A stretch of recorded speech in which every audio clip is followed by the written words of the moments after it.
So, David, we're part of the Unity Earth Symposium is asking many different perspectives, intergenerational, intercultural, interfaith viewpoints on what's your vision for a new heaven and a new earth. Now, you've touched on it, a world without oppression, a world in harmony with nature. You've spoken into it a little bit, but just to really open the floor up for you, Rabbi Rosen, what does it look like? I mean, also, let me say, Isaiah, the universal prophet, or certainly one of humanity's universal prophets, famously said, without vision, the people will perish.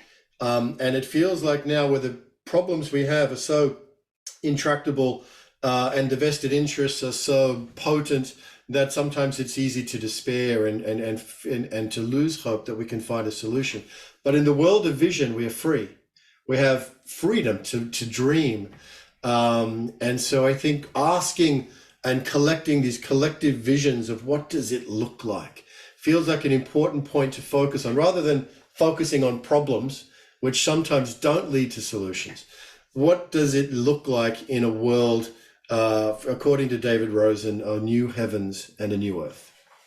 Well, if you will allow me, David Rosen is nurtured by his own tradition and religious heritage, and therefore the vision that I would refer to is actually Isaiah's vision.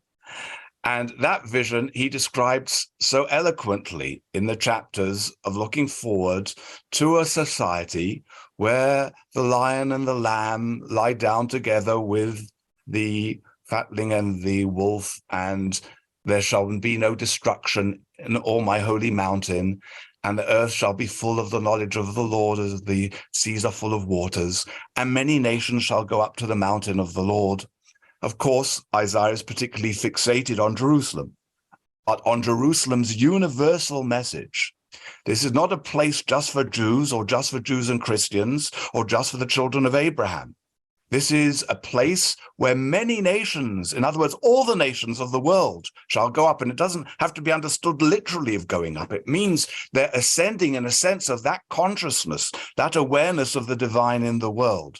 And it's interesting that Isaiah uses the term many nations. In other words, his vision isn't one of which we've denationalized. It's not John Lennon's vision. Imagine no more countries, it isn't hard to do, nothing to live or die for, or no religions too. John Lennon had, that, I'm sure, the highest of positive motives when he wrote that particular song. But it's a fallacy to think that you achieve the highest levels of universalism by reducing people to the lowest common denominator. That's not the way to do it.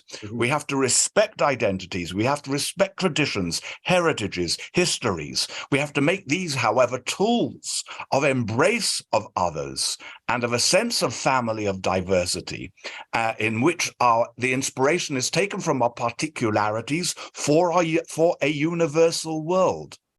And therefore not to deny whether these are indigenous communities or whether these are Eastern communities or Western communities, not to deny their heritage, but to celebrate that diversity as different manifestations of the divine in our world, which together can contribute to a greater awareness and knowledge and familiarity with the divine in the world, and therefore inspiring us to a world of respect for our neighbor, for peoples, for different cultures, for different religions, and respect for the different creatures that are part of God's wonderful creatures, sentient beings, respect for the natural world that is the manifestation of the divine.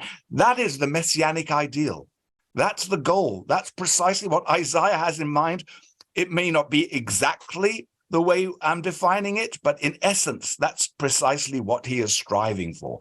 And what's really important about these messianic visions is what they lead us to, what they point us to.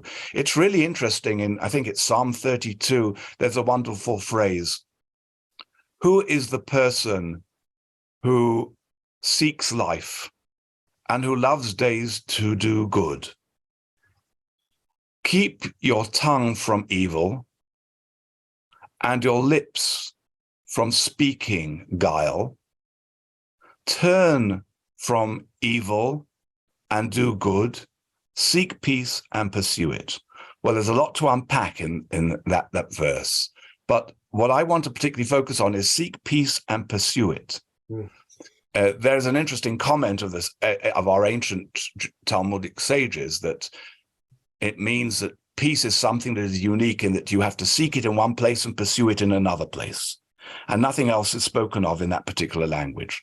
But that's not terribly satisfactory. It still seems to be a little bit superfluous. What do you mean, seek it and pursue it? If I seek it, then I've got it, haven't I? That's precisely the point that the psalmist is trying to tell us. That peace is not an end moment. Peace is a pursuit.